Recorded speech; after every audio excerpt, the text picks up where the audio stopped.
নমস্কার বন্ধুরা, তনয় কিচেনে আপনাদের স্বাগতম। বন্ধুরা, আমি আজকে আপনাদের কাছে নিয়ে এলাম মিক্স সবজির রেসিপি।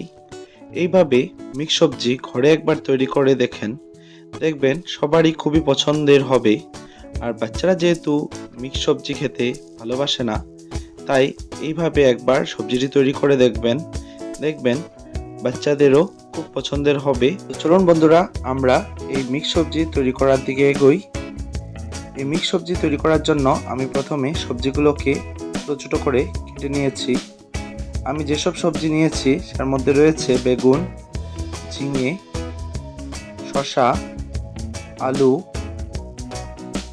আর ধুন্দুল, আর রয়েছে বাঁধাকপি। আপনারা চাইলে আপনাদের পছন্দ মতো সবজি এখানে নিয়ে নেবেন। আর এই মিক্স সবজির মধ্যে আমি দুটো পেস্ট ইউজ করব। প্রথমটি হচ্ছে বাদাম আর 1 চামচ চালমগজ আমি ভিজিয়ে রেখেছি। এই দুটোটা একসঙ্গে আমি পেস্ট করে নেব। আমি চালমগজ আর বাদামের পেস্টটি তৈরি করে নিয়েছি। আরেকটি পেস্ট আমি যেটা তৈরি করেছি সেটা হচ্ছে টমেটো, কাঁচা লঙ্কা আর আদা দিয়ে। আমি একটি টমেটো ইউজ করেছি আর 1 চামচের মতো আদা আর 2টি কাঁচা লঙ্কা। তারপর কড়াইয়ের মধ্যে আমি তেল দিয়ে দিলাম। তেলটা হালকা গরম হওয়ার পর দিয়ে দিলাম 2টি শুকনো লঙ্কা। তারপর দিয়ে দেব 2টি তেজপাতা, দিয়ে ভালোভাবে এগুলি নাড়িয়ে কিছুক্ষণ ভাজার পর দিয়ে দিলাম 2টি দারচিনি। তারপর দিয়ে দিলাম 5 ফোড়ন, 1 চামচের মতো 5 ফোড়ন আমি এর মধ্যে দিয়ে ভালোভাবে এগুলি নাড়াচাড়া করে ভেজে নেব।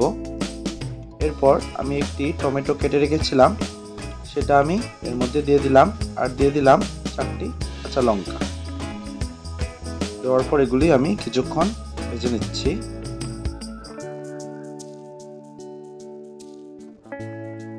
কিছুক্ষণ ভাজার পর তারপর আমি এক এক করে সবজিগুলো এর মধ্যে ছেড়ে দিচ্ছি। সবগুলি সবজি আমি এর মধ্যে ছেড়ে দিলাম। সবজি আপনারা আপনার সিজন অনুসারে সবজি চেঞ্জ করতে পারেন। আপনাদের পছন্দ মতো সবজি এখানে ইউজ করে নেবেন। সবজিগুলি দেওয়ার পর আমি এগুলি ভালোভাবে নেড়ে চেড়ে নিচ্ছি। কিছুক্ষণ আমি এভাবে নেড়ে চেড়ে দেওয়ার পর এর মধ্যে আমি দিয়ে দিলাম 1/2 চামচের মতো হলুদের গুঁড়ো, 1/2 চামচ জিরে গুঁড়ো আর 1/2 চামচ ধনে গুঁড়ো। এগুলি ভালোভাবে সবজির সঙ্গে আমি নাড়িয়ে মিশিয়ে নেব। কিছুক্ষণ এভাবেই ভালোভাবে নাড়িয়ে এগুলি মিশিয়ে নিতে হবে।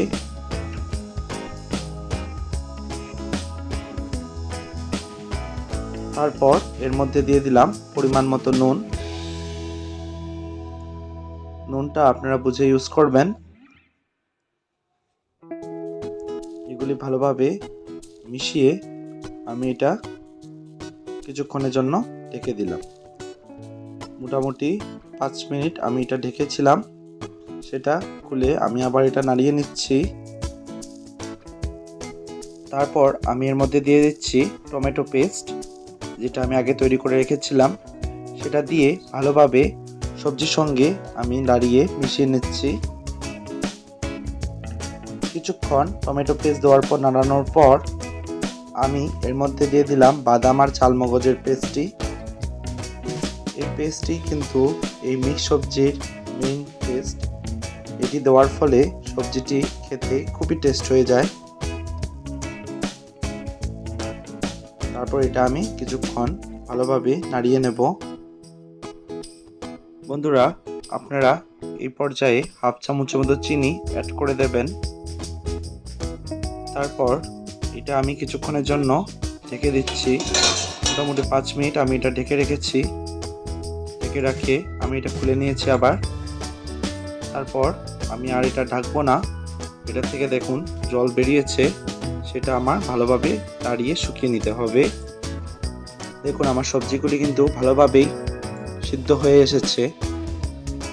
এখন খালি জলটি শুকাতে হবে আমার ভালোভাবে নাড়িয়ে।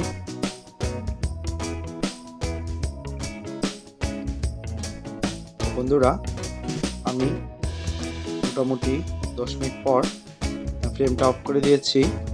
আর এর মধ্যে আমি 2 চামচের মতো ঘি দিয়ে ভালোভাবে নাড়িয়ে নিচ্ছি। বন্ধুরা, আমার এই মিক্স সবজি রেসিপিটি তৈরি হয়ে গেছে। এই সবজিটি একবার বাড়িতে তৈরি করে খেয়ে দেখুন, খেতে খুবই দুর্দান্ত। দেখবেন এই সবজির টেস্টটি আপনাদের মুখে লেগে থাকবে, আর বাচ্চাদেরও এই মিক্স সবজিটি খেতে খুবই ভালো লাগবে। বাচ্চারা সবজি খেতে না চাইলেও এভাবে যদি সবজিটি তৈরি করে দেখেন, দেখবেন তাদের খুবই পছন্দ হচ্ছে। বন্ধুরা, আজকে আমি এখানেই বিদায় নিচ্ছি। আবার দেখা হবে আপনাদের সঙ্গে নতুন একটি রেসিপি নিয়ে। ধন্যবাদ।